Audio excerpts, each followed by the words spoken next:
Ikala, kumusta? May buntag Iligan, may buntag Mindanao, may buntag Pilipinas. Adlaw nga Miyerkules karon sa 15 ni buwan sa Mayo ning tuiga 2024. Sangan sa ato station manager Pastor Ruben Sulapas kini ang inyong ka-SR Kabisaya Nunay B.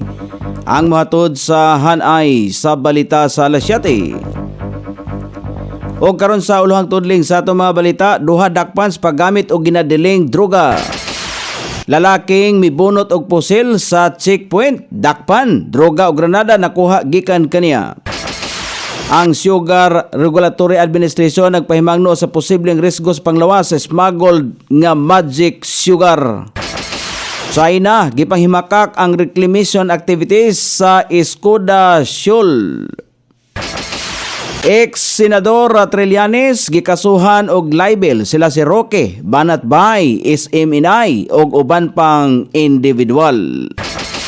Upat ka social media influencer og pipila ka social media page gireklamo sa usa ka grupo sa PNP-ECJ kalabot sa fake video batok kang Presidente Bongbong Marcos. Sa gawas sa nasod paggamit og tabako ni ubos sa 150 ka mga kanasuran. Balita sa kinabuhing Kristohanon, UNICEF ginganlan ang Azerbaijan isip country of particular concern.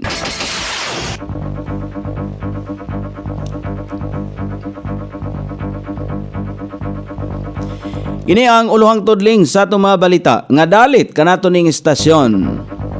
DXSR 106.7 sa inyong FM dial. Ang bugtong radyo sa dakbayan sa Iligan nga nagsibya sa balang kasulatan, pinasubay sa inspired and preserved, not simply dictated King James Version sa Anchor Broadcasting Corporation. O karon sa kompleto nga detalye, nasapnan sa mga operatiba sa Iligan City Police Station 2 ang aktong paggamit sa ginadili nga droga sa mga managhigala nga si alias Jan og alias Ali sa usa ka panimalay sa Purok 5, Baybay Kamagi, Barangay Tomas Kabili, sakop ni Dakbayan. Kini human nga adunay misumbong ngadto sa mga otoridad. Milimod si Jan nga migamit siya sa nasong droga apan sumala pa ni Ali kauban silang migamit ni Jan. Nakuha gikan kanila ang usa ka pakete nga adunay residyo sa gituhoang shabu og mga paraphernalia. Gidakop sa kapulisan ang usa ka lalaki human mibunot og pusil atol sa checkpoint nga gipahigayon sa Iligan City Police Station 5 sa Barangay Saray sa nakalabayng gabi. Nakuha gikan kaniya ang pusil, mga bala, granada og 5 ka gramo sa ginudahang shabu nga mobalor og 50,000 pesos. Ana nagkaron ang suspect sa kustodiya sa kapulisan, diin gihikay na ang kasong ipasaka ngadto kaniya sa pagdala og armas, eksplosibo og droga. O karon sa balita sa kauluhan, nagpasidaan ang Sugar Regulatory Administration sa posibleng hulga sa panglawas ang pagkonsumo sa magic sugar. Giyatagan og katinawan usab ni SRA Administrator Pablo Asguna nga ang sugar concentrate nga usa ka artificial sugar ang 100% nga imported og dili nila may baluan kon si kinsa ang nagregulate sa maang sa naasong produkto. Sumala pa niini nga ang pinakaunang concern nila mao ang panglawas sa konsumante og kon asa nagagikan ang magic sugar. Kinahanglan sumala pa nilang pakisayran kon ang naasong chemical sweeter ang sulod og taas nga fructose sa corn syrup. Gisaysay usab ni Ascuna nga kasagaran kining gigamit sa mga pagpabugnaw luyo sa kabalaka nga kini ang mga smuggled sa Pilipinas ug wala kini moagi sa proseso aron makasulod sa nasod. Tuig 2000 giban kini diha nga gidili sa Pilipinas ang paggamit sa magic sugar tungod sa dili maayong epekto niini sa panglawas. Migawas sumala pa sa mga pagtuon kaniadto ang nahimong hinungdan kini sa urinary bladder tumors. Apan sa tuig 2013 dihang gitangtang sa Food and Drug Administration ang ban order sa magic sugar tungod kay aprobado na sumala pa kini sa kapin o sa kagatos ka mga nasod lakip na ang Europa, Canada ug Australia. Pipila ka mga health organizations na usab ang nag-ingong walay safety concerns ang paggamit sa magic sugar busa nahilakip na usab kini sa listahan sa food additive sa Codex Secretarios Committee.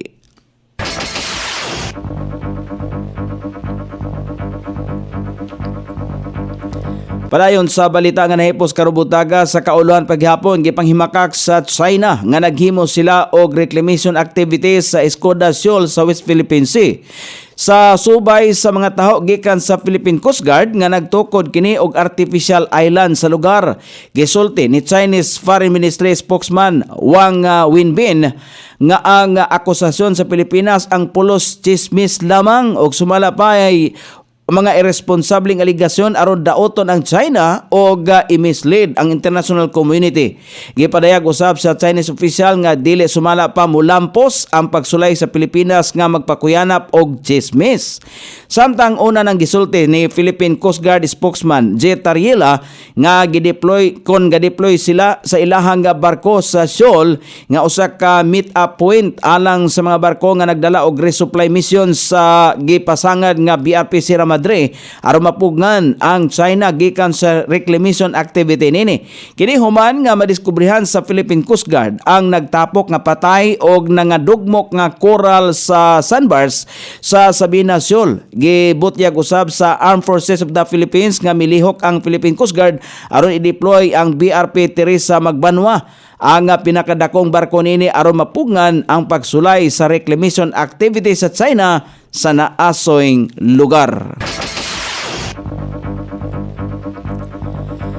Nagpasaka og kasong libel og cyber libel si kanhi Senador Antonio Sani Trillanes IV sa Quezon City Prosecutor's Office batok kang kanhi presidential spokesperson Harry Roque sa vlogger nga si Byron Cristobal o Banat Bay og sa SMNI tungod sa sumala pay padayon nga pagpakuyanap sa fake news batok ngadto kaniya. Sumala pa kang Trillanes, makapila na kahigayon nga gisaysay nila ni Roque o Cristobal nga gihatag niya ang Scarborough Shoal sa China. Niadto nga nagpahigayon siya og back channel talks sa naasong nasod niadtong 2012. Gihatag ng katinawan ni Trillanes nga wala niya gihatag ang Scarborough Shoal sa China. Pamatuod sumala pa nini ang mga pamahayag sa mga kasamtangang opisyal sa gobyerno sa mga Senate hearing.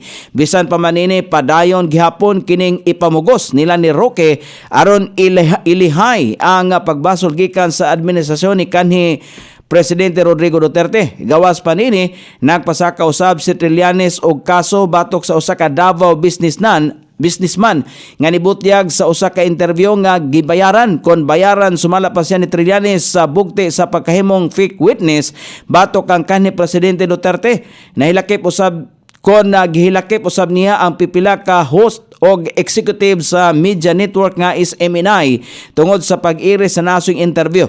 Gawas pa nini nagpasaka usab og reklamo ang kanhi senador sa National Bureau of Investigation batok sa mga gitawag niyang troll accounts tungod sa pagpakuyanap sumala pa sa sayop nga impormasyon mahitungod ngadto kaniya. Ang kasong gipasaka ni Trillanes nga ang adunay kalabutan sa pagsupak sa mga naasong personalidad sa Cybercrime Prevention Act of 2012 o Revised Penal Code. Sa usa ka interview gisulti ni Trillanes nga kini maoy iya ang pushback sa mga nagpakatag og fake news og nagtuo usab siya nga mas dako ang kahigayonan nga maangko niya ang hustisya kung ikumpara niadtong si Duterte ang presidente sa nasod.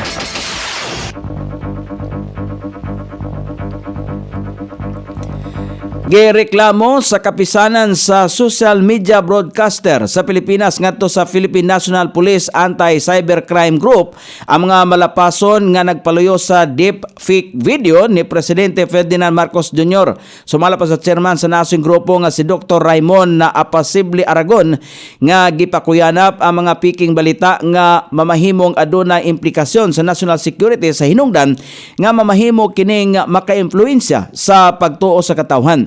Tungod niini, gipasakaan nila og reklamong pagsupak sa Article 154 sa Revised Penal Code in relation to cybercrime law ang upat ka social media influencers o social media page. Mamahimo nga madungagan pa kini sa mosunod nga mga panahon tungod kay angayan lamang sumala pa niya nga papanubagon ang mga responsable sa deep fake video.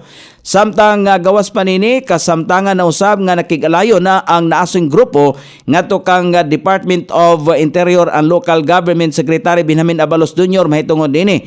Kon may hinumduman una nang nagpasidaan ang palasyo sa Malacañang ngadto sa publiko kabahin sa mga mikuyanap nga fake video ni Presidente Ferdinand Marcos Jr. Dungan nini gipatina usab sa Presidential Communication Office nga manipulado ang video nga gihimo pinaagi sa artificial intelligence. O karon sa balita sa gawas sa nasod gikataho sa World Health Organization nga niubos na ang paggamit og tabako ngadto sa 150 ka mga kanasuran. Diin 56 niini ang hapit na maabdan ang paghimo sa total tobacco ban ayha sa pagsugod sa tuig 2025. Apan adunay 29 ka mga kanasuran nga nagsugod og paundang sa mga katawhan og paggamit sa mga tobacco products pinaagi sa bisan unsang sektor sa gobyerno. Tungod nini ana sa 178 ka mga kanasuran ang aduna nay kalihukan batok sa grabe nga paggamit sa tobacco products sama sa sigarilyo. O karon sa balita sa kinabuhing Kristohanon, ginganlan ang nasod sa Azerbaijan isip usa ka nasod nga anaa sa listahan sa country of particular concern. Ang hinungdan nini mao ang pagsupak sa religious freedom sa mga katawhan sa nasod. Ilabi na sa katawhan sa giilugang teritoryo nini kauban ang Armenia. Usa sa mga rason sa butang sa Azerbaijan sa naasong listahan mao ang padayon usab nga pagpangluto sa mga Kristohanong katawhan sa naasong nasod. O karon sa kahimtang sa pagbanabana sa dagan sa panahon, shoreline ang makapiktar sa eastern section sa Northern Luzon, easterly sa makapiktar sa ubang bahin sa nasod nga Pilipinon. Karong adlaw ang Mindanao makasinati og panalagsang pagpangdagom ngadto na sa mapanganuron nga kalangitan, inubanan sa patak-patak ka mga pag-ulan, kilat og papanalugdog, ilabi na panahon sa kapunon og sa sayong taknas kagabion kini epekto sa easterlies. Hinay ngadto na sa kasarangan nga hangin ang magikan sa silangan ngadto na sa amihanang silangan direksyon ug ang kadagatan hapsay ngadto na sa kasarangan ang mga pagbalod. Sukod sa temperatura dinhi sa dakbayan sa Iligan, ang kabugnawon ana sa 26 ug ang kainiton mosangko sa 32 degrees sentigrado. Ang adlaw misilang kaganiha sa alas 5:28 ug mosawop unya sa alas 6:17 sa sayong takna sa kagabion.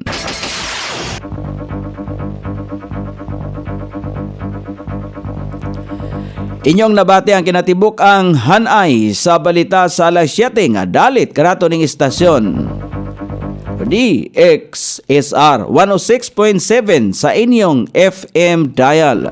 Ang bugtong radyo sa dakbayan siligan nga nagsibya sa balang kasulatan, pinasubay sa inspired and preserved, not simply dictated King James Version sa Angkor Broadcasting Corporation.